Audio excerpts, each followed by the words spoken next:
Salve, salve, galera do Complexo Integrado de Jequié, Campus Jequié, CIEB. Estamos hoje aqui novamente começando o nosso Conexões da Bola, novo programa do projeto Conexões, um braço do projeto Conexões, Conexões da Bola.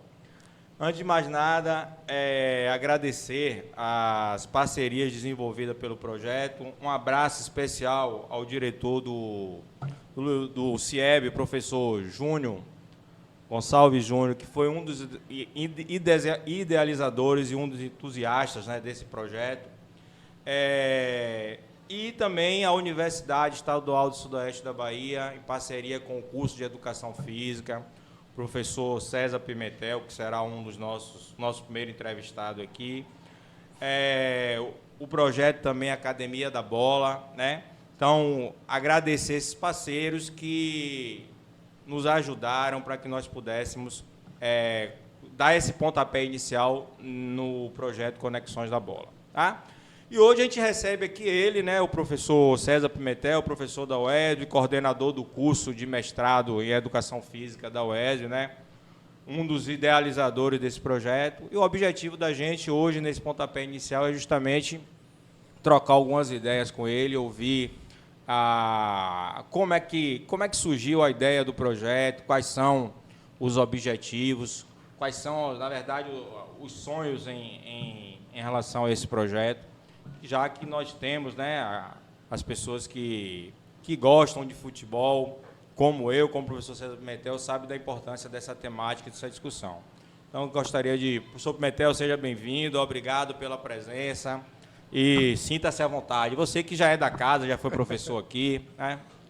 Verdade, professor. Luciano Bittencourt, conhecido no meio da bola como Calu. Isso. Um dos maiores meias que Jequié já teve no campo, no futsal também. Potência do futebol. Calu, é um prazer enorme estar de volta aqui, como você falou, no CIEB, na época que eu trabalhei aqui, Luiz Viana. Foi minha primeira experiência profissional em Jequié. E depois eu entrei na UESB, isso nos anos de 98 e 99. Então, estar de volta essa casa é como estar de volta a minha casa, tá? E agradeço muito o convite, agradeço ao colégio, na pessoa do seu diretor, por ter também acolhido aquela ideia inicial que nós tivemos, de falar sobre futebol, através de um podcast. E essas ideias, elas também derivam de um outro projeto que nós temos na UESB, que é a Escola de Futebol Academia da Bola, que é uma parceria interinstitucional entre a UESB e o IFBA Campus de Jequié, que tem na professora Lantiara Cabral, tá?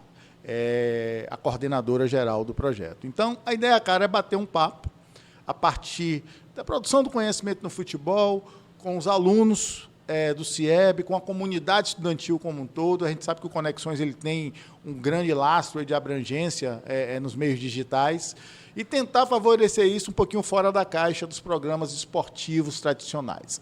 Para além de ficar falando aqui quem ganhou nessa semana, quem perdeu nessa semana, quem se machucou no jogo de ontem, quem está apto para jogar no jogo de amanhã. Se Neymar vai casar ou não vai. Se Neymar vai namorando, casar, exatamente, isso. Quanto tempo Daniel Alves vai ficar preso lá na Espanha ainda. Então, a gente está a fim de, junto, óbvio, com a expertise que você constrói aqui no colégio, discutir para além disso, tá bom?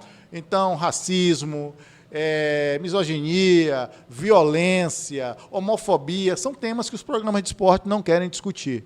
Talvez porque não dê ibope, mas eu acho que na lógica que a gente está afim de bater esse papo aqui, eu acho que é isso que vai ser o diferencial. Exato, professor. Assim, como eu falei, a gente está na educação básica, a gente trabalha com futebol, a gente sabe da importância, né, de estar tematizando essas problemáticas, nessas questões tão importantes na atualidade. Mas eu lembro que nessa discussão que nós tivemos, nesse bate-papo, quando nós tentávamos elaborar, né, o projeto em si, você falou uma coisa muito interessante e que eu gostaria que você relembrasse aqui agora, que foi a ideia da criação de uma mediateca. Ou seja, o objetivo desse projeto seria você construir os podcasts tematizando, não é isso? Isso seria gravado, arquivado e serviria para as futuras gerações, para a gente ter um material. Fala um pouquinho mais para a gente sobre isso, sobre essa ideia aí. Pô, bacana, Calu. Isso, inclusive, é um dos objetivos do projeto Academia da Bola. A gente tem hoje, lá no nosso projeto, um voluntário, um bolsista voluntário do curso de sistema, que inclusive é quem está hoje aqui nos registrando, Natan, certo? E ele é um dos caras responsáveis por essa mediateca. Ele é o cara, legal, velho. ele é o cara hoje que faz todos os registros da gente. A gente hoje nós estamos formulando uma série de jogos práticos para professores de escolinha de comunidade, saber como lidar com o futebol em determinadas fases do jogo. E a ideia de construir uma mediateca também a partir de um bate-papo sobre o futebol aqui num podcast no CIEB, é de também disponibilizar uma espécie de grande livro digital de debate sobre futebol, cara, que serviria não só para o professor de educação física, não só para o praticante de futebol, mas para qualquer pessoa em geral que se interesse por futebol. Porque nós só temos acesso aos grandes problemas do futebol através das manchetes. Todo mundo viu o Vinícius Júnior ser vítima de um ataque racista na Espanha, mas ninguém procurou se informar, nenhum programa procurou mostrar como é o debate sobre racismo no futebol. Hoje nós temos todo ano publicado no Brasil um anuário, um inventário sobre racismo no futebol, onde ele publica percentualmente, qualitativamente, tudo o que acontece sobre racismo no futebol. E as pessoas não têm acesso a isso. As pessoas acharam que só aconteceu com Vinícius. Isso é muito mais comum do que as pessoas imaginam. Inclusive, é importante esse registro, porque eu reuni aqui uma equipe, né? Porque a nossa primeira temática, a partir daquela discussão que a gente teve, foi justamente a questão do racismo no futebol, né? E aí eu passei por uma experiência, porque, assim, eu aproveitei aquele momento em que a DJ estava aqui na 2ª divisão, jogando, reuni alguns alunos aqui, e nós falamos, vamos entrevistar, né, ver esses atletas, porque a gente fala muito do racismo de Vini Júnior, do racismo de Neymar, das grandes estrelas, mas a gente esquece que o futebol, né, existe um futebol diferente aqui, que é um futebol que o cara que joga ganha um salário mínimo, que não tem as condições de Neymar, nem a exposição desses caras, né? E o que eu senti, na verdade, foi uma dificuldade muito grande desses caras falarem, né? Inclusive, eu comentei até com vocês sobre isso, a dificuldade da gente ter, tudo bem, a gente entendia que era um momento de final, que eles estavam focados naquilo, mas os contatos, até pelos contatos que eu tentei fazer para poder entrevistar, eu senti uma dificuldade muito grande dessa galera em se expor, em falar sobre essas temáticas, né? Como é que você vê, como é que você enxerga isso? Como é que você enxerga isso? Isso que você fala, Calu, talvez seja uma das maiores emergências que a gente tem hoje no futebol. E foi bom você ter puxado isso, né? Nesse futebol que não está lá na grande TV, tá? Que são os problemas que cortam o futebol e que as pessoas não discutem. Nós hoje nós atendemos a cerca de 100 jovens no projeto Academia da Bola. E nós estamos fechando uma parceria com o Instituto Oderê, que é um dos braços da universidade, através do professor Marcos, do curso de Biologia, onde a gente vai, provavelmente agora na Semana da Pertença, oferecer 2 oficinas para os atletas, uma sobre racismo e outra sobre homofobia. Qual é a ideia disso, cara? A ideia disso é debater coisas que estão no dia a dia desses garotos e que eles não se sentem nem racistas nem homofóbicos, porque a formação não permite a eles ter essa leitura.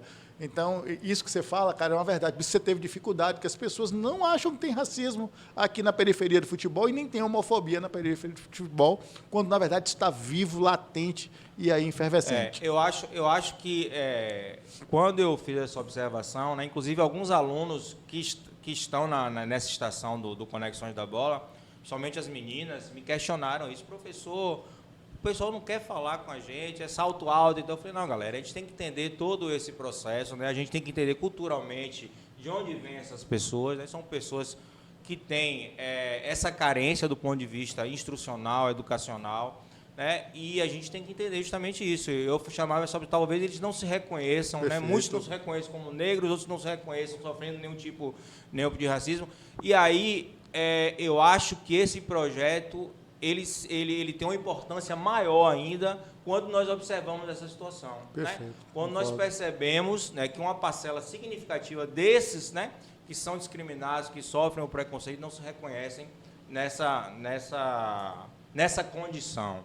Então, eu acho que esse projeto ele tem, além, obviamente, de toda a discussão do ponto de vista pedagógico, que é como trabalhar a questão do futebol, essa discussão do ponto de vista também de abrir os olhos dessa galera para essa situação.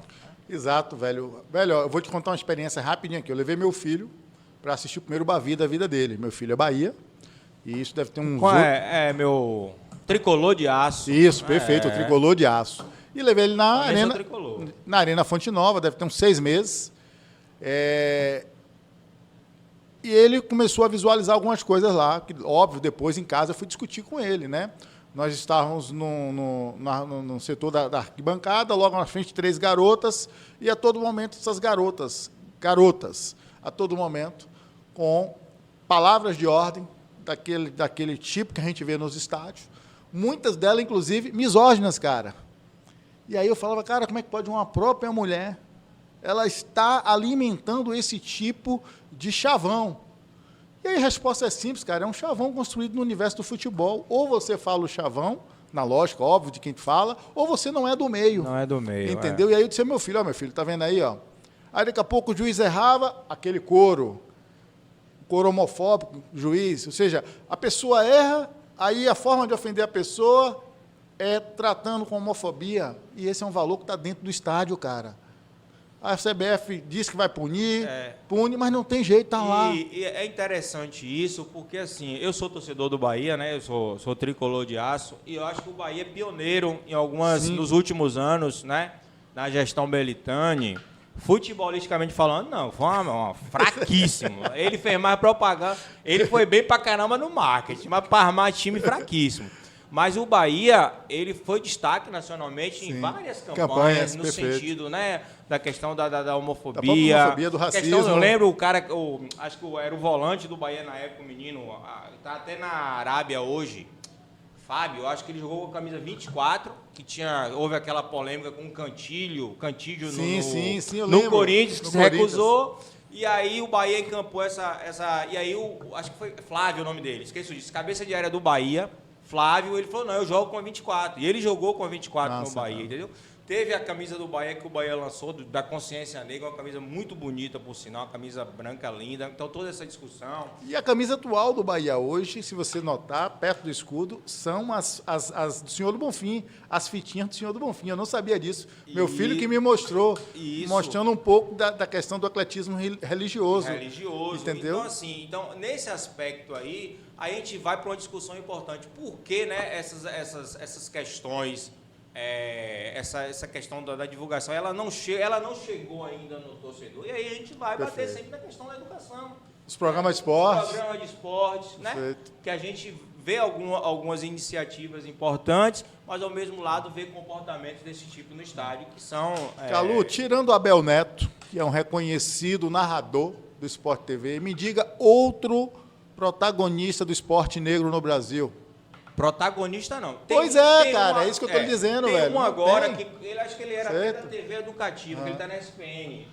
Não sei o que lá, esqueci o nome dele agora. Eu vi essa semana. Ele é baiano, né?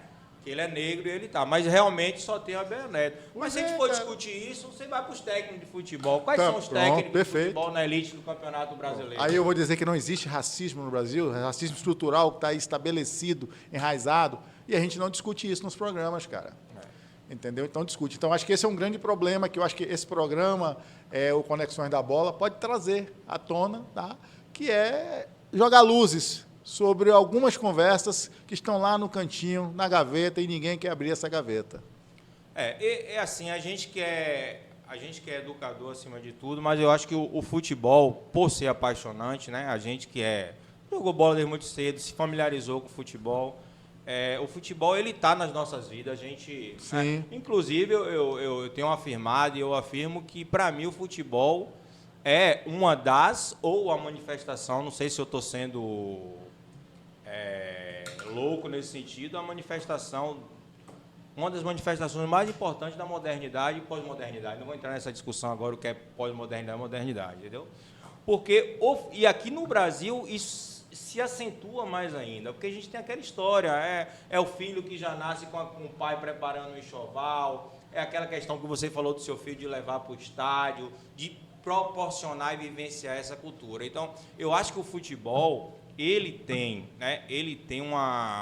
um poder enorme dentro da nossa sociedade. Eu lembro quando eu fui fazer meu tema de mestrado, eu estava fazendo mestrado, sou de educação física, mas eu estava fazendo mestrado em letras. Eu falei, bicho, eu quero algo com futebol, eu tenho que trazer algo com futebol. E eu fui estudar as metáforas do futebol, fui estudar a linguagem do futebol, né? E ao estudar a linguagem do futebol, como é constituído o universo linguístico do futebol, eu tenho muito mais convicção hoje, muito da importância do futebol na sociedade. Porque a própria linguagem do futebol, ela está no nosso cotidiano. Quantas expressões do futebol você utiliza no seu dia a dia para ilustrar outras situações do seu dia a dia? Várias. Você chega para alguém e fala, rapaz, fulano pisou na bola comigo. Olha, eu estou trazendo o universo do futebol para a minha vida, né? Perfeito. Pô, fulano, eu deixei fulano para escanteio, eu vou botar aquele cara de escanteio. Perfeito. Então, eu trago do universo do futebol coisas para outras situações do meu dia a dia que não são futebol. Então, eu tenho sempre apontado a importância, né, da gente estar sempre discutindo pedagogicamente a questão do futebol. E eu acho que esse espaço ele vai ser muito, muito importante, não tenho dúvida disso. Bacana, velho. Estamos juntos aí, eu acho que essa é uma ideia boa. Partir do princípio de que o futebol ele não é só aquilo que acontece lá na grama, cercado naquele retângulo, entendeu? Ele está fora dali. Que é importante também, sim, claro. Sim, claro, não tenha dúvida. Claro. Sem aquilo não é futebol. E outra, o futebol eu nasce dali. Ao contrário, eu sou apaixonado por tática de futebol, você é também, falar, né? Hoje eu vi, existe hoje na mídia esportiva uma discussão muito grande sobre as nomenclaturas, já que eu estou falando de linguagem do futebol, sobre as nomenclaturas, né? Antigamente era marcar a pressão na bola, hoje é o último terço do campo, né? Ou seja, o futebol ele atualizou o vocabulário dele. Inclusive existe até uma briga aí dos comentaristas mais antigos, dos mais novos, né? Ponta da ciência, né, cara? A ciência acabou emprestando novos vocabulários. Isso, em relação a isso. Mas eu acho que a gente, em algum momento aqui, a gente pode utilizar esse espaço para discutir isso também. É uma eu boa. acho que não impede. É uma boa, concordo com você. Isso não impede que a gente discuta aqui tática, fundamentos, o futebol, o jogo em si. Eu acho que não inviabiliza essa discussão. Até como sentido educativo. Hoje as pessoas ouvem poucos comentaristas, por exemplo, usar algumas nomenclaturas. Eu acho que alguns tomam um susto. Hoje já está mais comum, por exemplo, os narradores falarem superioridade numérica. Mas quando começou a aparecer a terminologia superioridade numérica, era um palavrão na narração, entendeu? Pressão pós-perda, entendeu? PSP, pressão pós-perda. O que você falou aí agora, as zonas do campo, tem gente que ainda não sabe quantas zonas tem um campo, entendeu? Eu acho que essa ideia sua de trazer esse debate também ela é boa como no perfil da educação das pessoas, que a TV não está preocupada com isso. Eu vou dar só um exemplo para você ontem. Ontem no Jogo do Brasil, a gente está gravando isso aqui hoje, pós-derrota do Brasil para o Uruguai 2-0 nas eliminatórias. Por várias vezes o Luiz Roberto assistiu o jogo pela Globo, né? O Caio Ribeiro e o Júnior, com todo respeito, um trio de conservadores, ficavam tecendo comentários sobre a bola no pé de Ederson. Goleiro campeão da Champions, cara. Joga com a bola no pé na maior parte do tempo. E joga fácil. Joga confiança de talvez o maior técnico que o mundo tem hoje, que é o Pep Guardiola. Não há nenhum tipo de receio dos jogadores do City em recuar a bola para Ederson. Nenhum. E aí ontem os caras fazendo uma campanha contra o recuo de bola para Ederson, cara. Aí é uma cultura que a gente tem no país. Meu pai dizia, esse jogo para trás é jogo de caranguejo. Os antigos diziam isso. Então, assim, a gente não gosta desse jogo para trás. E aí, se não educar para tentar experimentar isso, vai ser rejeição, desde o mais pequeno até o maior que está lá na televisão fazendo críticas ao jogo. Inclusive, hoje a mídia já caiu matando em Fernando Diniz. Já a galera já está pedindo a cabeça justamente por essas questões. Né? Beleza, meu querido. Então é isso aí. Falou. Então, assim, a gente vai ficando por aqui, né, Natan? Encerrando, já deu tempo aí? Isso. E a gente se vê nos próximos episódios com algumas temáticas. O professor Pimentel certamente voltará aqui, né, para gravar mais alguns episódios com a gente. Vai estar ele, que é um dos idealizadores desse projeto, então a gente não pode abrir mão desse parceiro. E a gente espera nas próximas semanas, a gente tem duas semanas aí de recesso, de feriado, mas a gente vai estar agendando para estar gravando os próximos programas com temáticas relacionadas ao futebol. Bacana, Calu. Queria lhe agradecer a escola na pessoa do diretor Júnior, do coordenador pedagógico Eliel, e dizer que assim, é muito feliz ver essa conexão educação básica e educação universitária, educação superior. Acho que está faltando mais isso hoje na produção do conhecimento. Acho que um dos objetivos do CIEB aqui, desde que foi implantado, foi justamente, não que nós não tivéssemos, ao contrário, o Luiz Viana sempre se colocou... PIBID, residência... Isso, o PIBID, eu mesmo estou perfeito. na residência agora, estou com quase 10 residentes aí, mas assim, o Luiz Viana sempre se colocou nesse sentido de estabelecer essa parceria, porque a gente entende, né, que a cultura acadêmica e a cultura escolar elas devem caminhar juntas. Perfeito. E eu acho que com o CIEB agora, que uma das prerrogativas e uma das exigências do CIEB é justamente que haja essa parceria documentada, assinada, oficializada. Então a gente espera que isso perdure durante muitos anos aí. Bacana. Alô, galera, obrigado por Submeter, um abraço e a gente se vê no próximo podcast Conexões da Bola. Se liga aí, viu, galera?